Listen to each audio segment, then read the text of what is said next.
Good morning students. আমি তোমাদের Sumit sir বলছি। আশা করি তোমরা ভালোই আছো।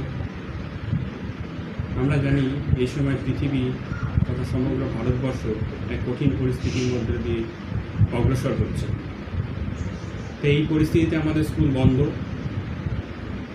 এমতো অবস্থায় আমাদের শিক্ষা দপ্তর থেকে উদ্যোগ নিয়ে অনলাইন ক্লাসের ব্যবস্থা করা হয়েছে।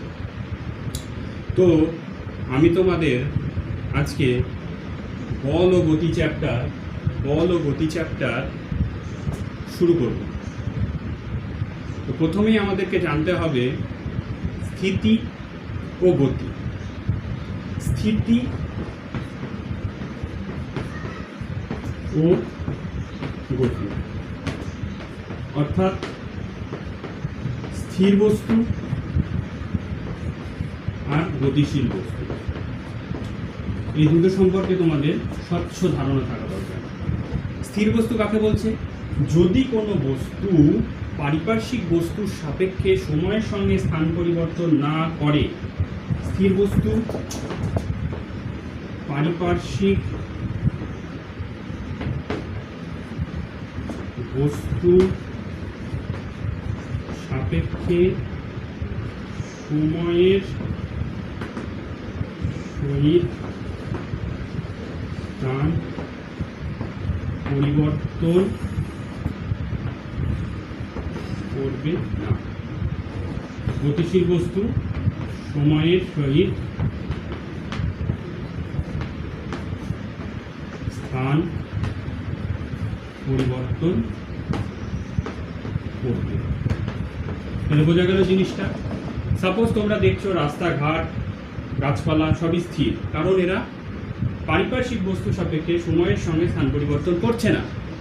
কিন্তু গতিশীল বস্তু, সাপোজ একটা পাখি, রেল লাইন, ট্রেন, বাস, এরা সময়ের সঙ্গে স্থান পরিবর্তন করছে। তাহলে ওগুলোকে আমরা বলবো গতিশীল বস্তু, আর যেগুলো সময়ের সঙ্গে পারিপার্শ্বিক বস্তুর সাপেক্ষে স্থান পরিবর্তন করছে সেগুলোকে বলবো স্থির বস্তু। তাহলে দেখো স্থিতি গতি, তাহলে স্থির বস্তু মানে স্থিতি আর গতিশীল বস্তুর যে গতি, দুজনেই কিন্তু পারিপার্শ্বিক বস্তুর উপর নির্ভর করছে। পারিপার্শ্বিক বস্তু একটা সবসময় পারিপার্শ্বিক বস্তুকে নিয়ে আমাদের কাজ করতে হবে। তাহলে পারিপার্শ্বিক বস্তুর উপর স্থিতি গতি দুজনেই নির্ভরশীল, আমরা এটা জানি। সাপোজ তুমি ধরো স্টেশনে বসে আছো, প্ল্যাটফর্মে। তাহলে প্ল্যাটফর্মে বসে থাকা অন্যান্য যাত্রীদেরকে তুমি কি দেখবে? তুমি নিশ্চয়ই ওটাকে স্থির দেখবে। কিন্তু রেল লাইন, একটা ট্রেন গাড়ি আসলো প্ল্যাটফর্মে, ট্রেন গাড়ি চলছে, তাহলে ট্রেন গাড়ির ভিতর থেকে সেই যাত্রীটা তোমাকে কি দেখবে বলো তো? তোমাকে দেখবে গতিশীল। ঠিক আছে? তাহলে রেল লাইনের ভিতরে যে যাত্রীটা বসে আছে সে তোমাকে গতিশীল দেখছে, তুমি রেল লাইনের যাত্রীটাকে গতিশীল দেখছো। তুমি প্ল্যাটফর্মের দাঁড়িয়ে যে বস্তুগুলোকে আছে, যে ব্যক্তিগুলো দাঁড়িয়ে আছে তাদেরকে তুমি স্থির দেখছো, অথচ সেই রেল লাইনের ভিতরে বসে থাকা ব্যক্তিটা প্ল্যাটফর্মে দাঁড়িয়ে থাকা ব্যক্তিকে গতিশীল দেখবে। তাহলে স্থিতি গতি পুরোটাই আমার একটা পারিপার্শ্বিক বস্তুর উপর নির্ভর করছে। সেই যে বস্তু, সেই বস্তুটাকে বলা হচ্ছে নির্দেশ বিন্দু।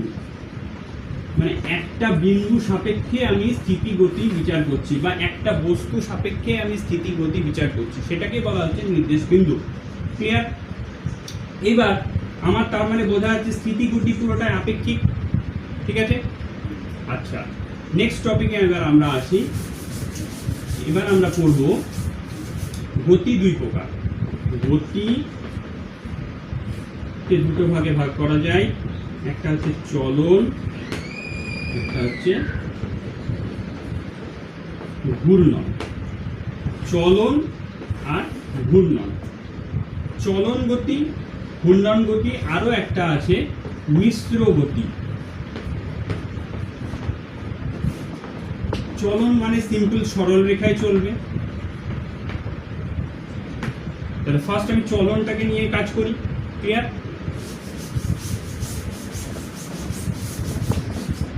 তাহলে প্রথমে চলে আসো চলন। চলন হচ্ছে স্থির বিন্দু সাপেক্ষে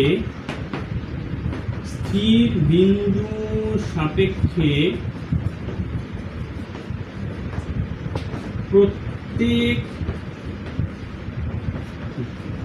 বিন্দু কণা সমান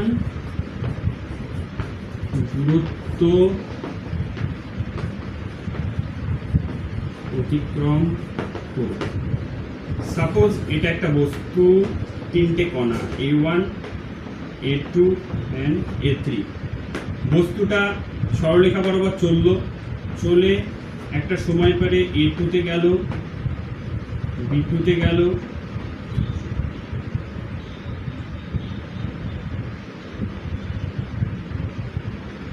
B3 তে গেল। তাহলে এই যে ডিসটেন্স A1 A2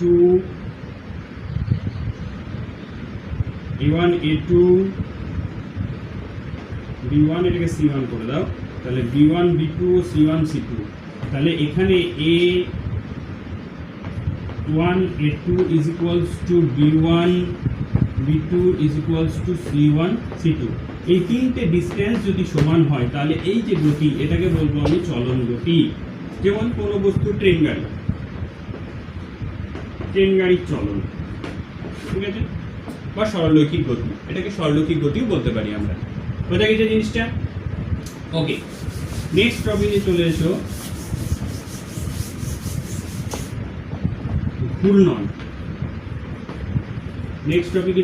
ঘূর্ণন।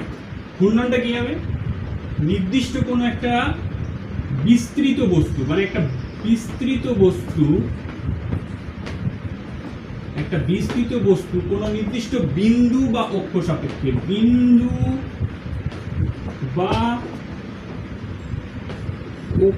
সাপেক্ষে যদি ঘুরতে থাকে,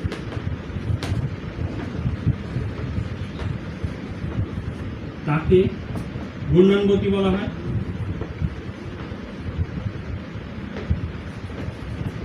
যেমন লাট্টুর গতি, এটা একটা ঘূর্ণন গতি, কারণ লাট্টুটা একটা অক্ষ সাপেক্ষে এইভাবে মুভমেন্ট করতে থাকে। ক্লিয়ার? আচ্ছা,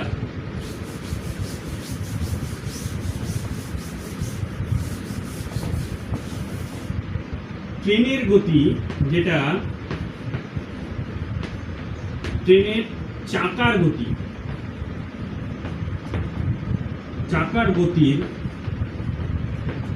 ক্ষেত্রে মিশ্র গতি আমরা পাবো, কারণ ট্রেনের চাকাটা একটা বিস্তৃত বস্তু ও এইভাবে ঘুরতে ঘুরতে সরলরেখা পথে এগিয়ে যাচ্ছে। সুতরাং এখানে ঘূর্ণনও আছে এবং এখানে চলন গতিও আছে বা সরলরৈখিক গতি আছে। ঘূর্ণন এবং চলন দুটোই থাকছে। সুতরাং এই ট্রেনের যে চাকার গতি সেটা একটা মিশ্র গতি। ক্লিয়ার? গতি সম্পর্কে আমাদের ধারণা হলো। এবার নেক্সট টপিকে আমরা যাব, যেটা হচ্ছে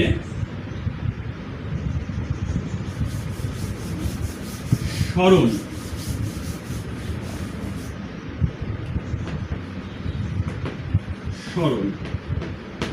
সাপোজ এ একটা পয়েন্ট, বি একটা পয়েন্ট, 1 আর 2 নম্বর পয়েন্ট। একটা লোক এ পয়েন্ট থেকে বি পয়েন্টে এইভাবে গেল, পাথ নাম্বার 1। আর একটা লোক পাথ নাম্বার 2 দিয়ে এইভাবে গেল, আর একটা লোক পাথ নাম্বার 3 দিয়ে এইভাবে গেল, আর একটা লোক পাথ নাম্বার 4 দিয়ে এইভাবে গেল, আর একটা লোক পাথ নাম্বার 5 দিয়ে সোজা এইভাবে চলে গেল। তাহলে প্রত্যেক ক্ষেত্রে অতিক্রান্ত দূরত্বটা কিন্তু আলাদা হচ্ছে। যে ক্ষেত্রে অতিক্রান্ত দূরত্বটা মিনিমাম এবং একটা নির্দিষ্ট দিকে, সেটাকে বলা হচ্ছে সরণ। তাহলে কোনো বস্তুর নির্দিষ্ট দিকে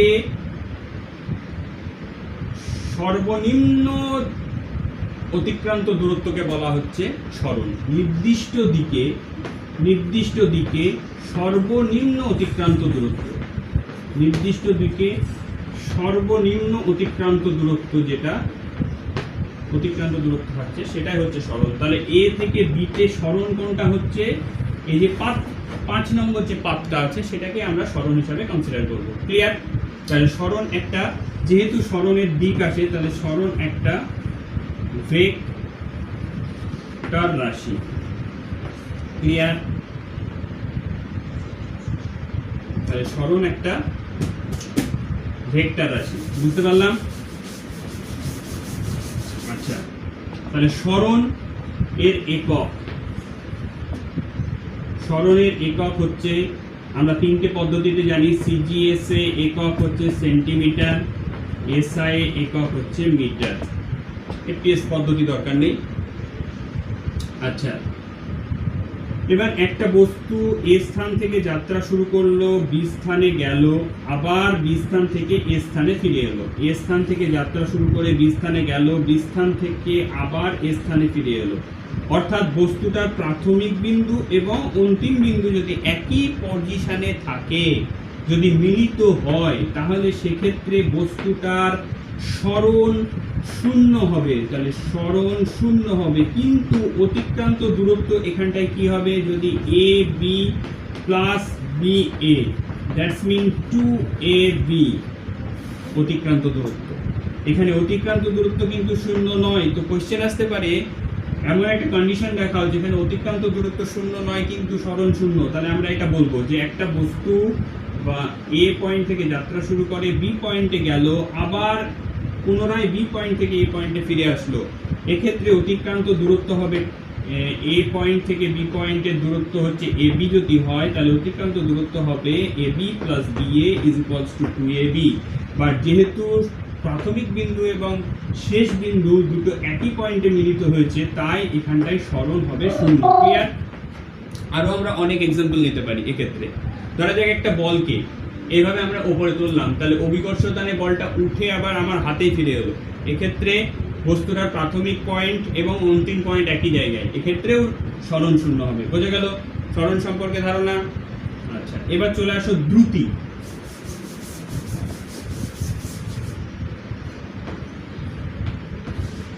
দ্রুতি, দ্রুতি কি জিনিস? দ্রুতি হচ্ছে অতিক্রান্ত দূরত্ব, অতিক্রান্ত দূরত্ব বাই সময়। সেটা সরলরৈখিক হতে পারে, বক্রপথের হতে পারে। ঠিক আছে? তাহলে দ্রুতির একক কি? সরণের একক, দূরত্বের একক সেন্টিমিটার পার সেকেন্ড। এসআই পদ্ধতিতে যদি আমি করি তাহলে metre by second, that's mean metre second inverse. বোঝা গেল? আচ্ছা, এবার গড় দ্রুতি আমি কখন কনসিডার করব? এবার চলে আসো গড় দ্রুতি। গড় দ্রুতি, তাহলে একটা বস্তু এই পয়েন্ট থেকে যাত্রা শুরু করলো, বি পয়েন্টে গেল, সি পয়েন্টে গেল, ডি পয়েন্টে গেল। এটা distance A B C D. L1 BC হচ্ছে L2 এবং CD হচ্ছে L3। এটা যেতে T1 যদি সময় লাগে, এটা হচ্ছে T2, এটা যেতে T3। তাহলে এখানে গড় দ্রুতি হবে, গড় দ্রুতি is equals to L1 plus L2 plus L3 divided by T1 plus T2 plus T3, অর্থাৎ মোট অতিক্রান্ত দূরত্ব বাই মোট সময় ইজ ইকুয়ালস টু গড় দ্রুতি। ক্লিয়ার? আচ্ছা, এবার চলে আসো বেগ।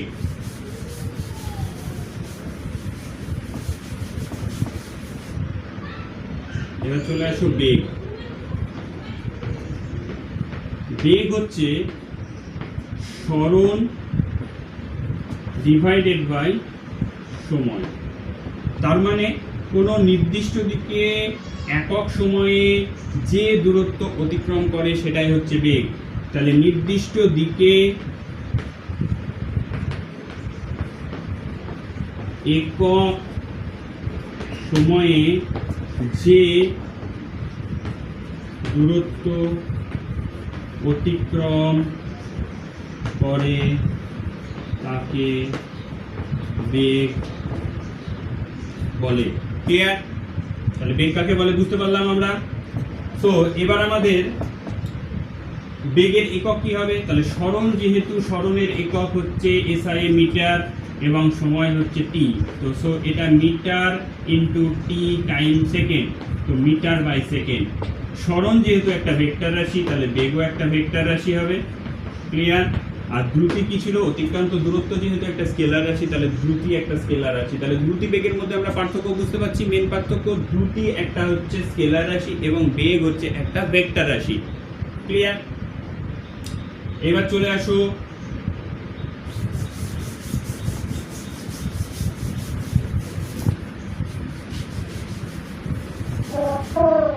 একটা বস্তু সমদ্রুতিতে চলছে, সমদ্রুতিতে চলছে, তার বেগ কি সমবেগ হবে? এটা একটা কোয়েশ্চেন হতে পারে। বস্তু সমদ্রুতিতে চলছে, তার বেগ কি সমবেগ হতে হবে? উত্তর হবে না, কারণ বস্তু সমদ্রুতিতে চললেও তার বেগ সমান হবে না। যদি বস্তুটা বৃত্তাকার পথে চলে, একই বেগ নিয়ে বৃত্তাকার পথে চলে, তাহলে একই বেগ নিয়ে বৃত্তাকার পথে চললেও তার বেগের মানটা এক, কিন্তু দিক, সাপোজ এ পয়েন্টে বেগের মান 5 মিটার পার সেকেন্ড, কিন্তু এর ডিরেকশন স্পর্শক বরাবর।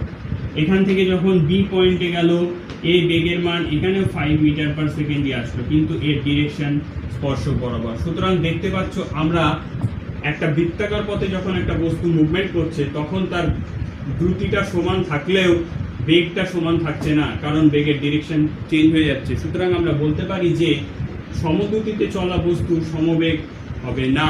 ক্লিয়ার? খুব ইম্পর্টেন্ট কোয়েশ্চেন। এবার চলে এসো ত্বরণ।